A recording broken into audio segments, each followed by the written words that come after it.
Donc pour ce tuto vidéo dans l'installation de Race Chrono avec un iPack et le 747 Apple GPS, donc il vous faut ces deux appareils. Donc dans un premier temps on va connecter l'iPack avec le GPS. Donc on allume le GPS, on va le faire en Bluetooth. Donc on le passe sur navigation, vous avez les petites diodes qui vont s'allumer. Donc ici on a la diode Bluetooth, donc la bleue, qui quand elle reste allumée ça veut dire qu'elle n'est pas connectée en Bluetooth. Donc on va activer le Bluetooth sur le GPS.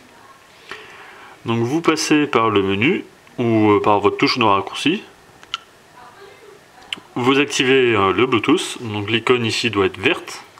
Ensuite vous appuyez sur Manager. Ici, par exemple, on est dans le menu de connexion active, donc on se rend compte qu'il n'y a aucune connexion active. Il ne faut pas avoir de connexion active. L'iPack n'ayant qu'une connexion Bluetooth possible.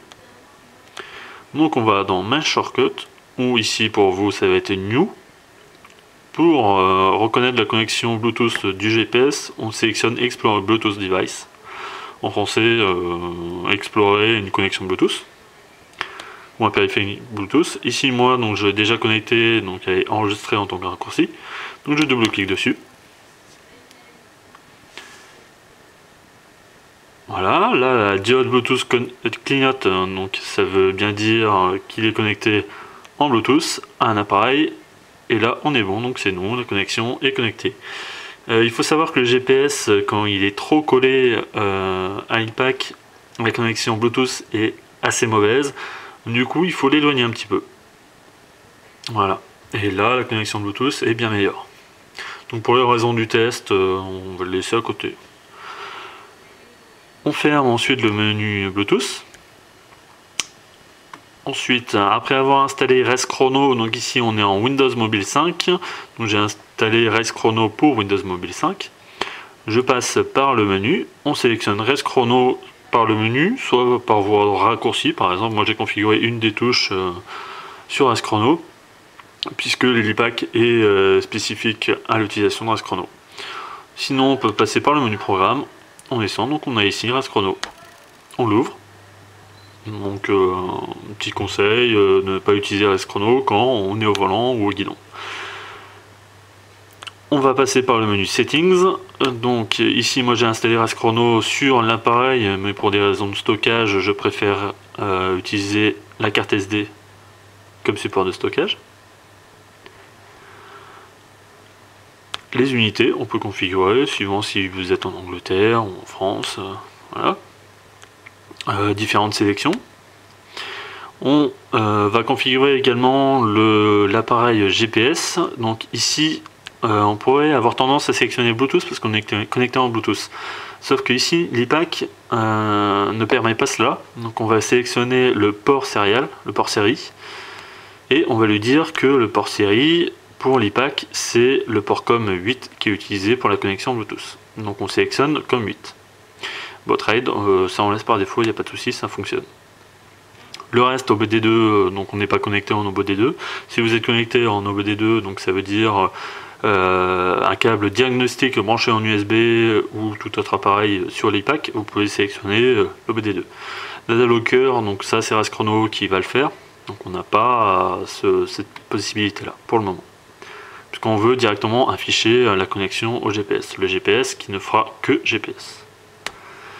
Donc on fait New Session. Ici vous pouvez rentrer un titre, par exemple on va rentrer les tests. J'ai déjà un test, donc je vais le mettre test 2. Bon, peu importe, une faute, c'est pas grave. Session type, donc on va juste enregistrer les données.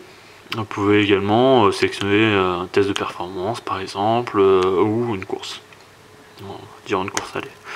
Ici, donc les circuits donc, que vous pouvez télécharger sur internet, soit en connectant l'iPack en USB à votre PC, soit en téléchargeant et en mettant les circuits dans le dossier track de Race Chrono, si vous avez mis sur la carte SD. Donc on va sélectionner par exemple Le Mans. Driver, et ben voilà, j'ai enregistré moi-même. Hop. Et ensuite, il n'y a plus qu'à faire Start. Donc moi là je suis en intérieur, donc ici on n'a pas de satellite. En extérieur, l'idéal il doit en avoir 10, ça c'est vraiment l'idéal. Sinon si vous en avez plus de 8, c'est très bien. Il faut savoir que le GPS est assez faible, donc il est préférable de le mettre soit directement sous le pare-brise ou à l'extérieur en n'ayant rien à vertical, donc pas sur un réservoir par exemple ou sous la bulle. Ensuite, donc, on peut avoir le live timer. Donc ici, en appuyant sur live timer, on a donc le meilleur temps qui sera au bout de 3 tours, par exemple, ce sera le meilleur temps de 2 ou 3 tours en direct qui sera affiché. Le temps précédent, donc au tour précédent, puisque ici on est en box track, et le temps au tour courant. Donc ici, ça va être en direct, donc en live, donc vous aurez les secondes qui vont défiler. Voilà, donc ensuite pour enregistrer, donc vous faites back. Voilà, donc là il va vous demander post session. Donc là vous mettez yes, ce qui va clôturer la session. Donc par exemple vous êtes rentré au stand, la session de 20 minutes est finie, hop, donc vous mettez yes. Pour revenir sur un circuit, donc vous faites previous session. Ici par exemple j'ai enregistré un test.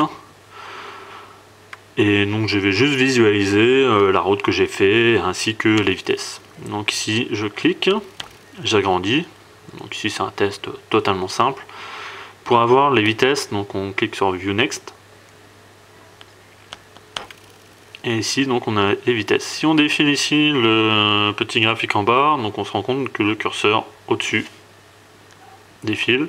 On a la vitesse ici, donc par exemple ici 34 km/h. On a la vitesse maxi, les pauses, etc. Et qu'ici, les temps. Voilà, donc après vous pouvez exporter ça sur Race Chrono pour PC ou différents logiciels en cliquant sur Export Route. J'espère que ce tuto vous aura aidé et bonne route, bon circuit, amusez-vous bien.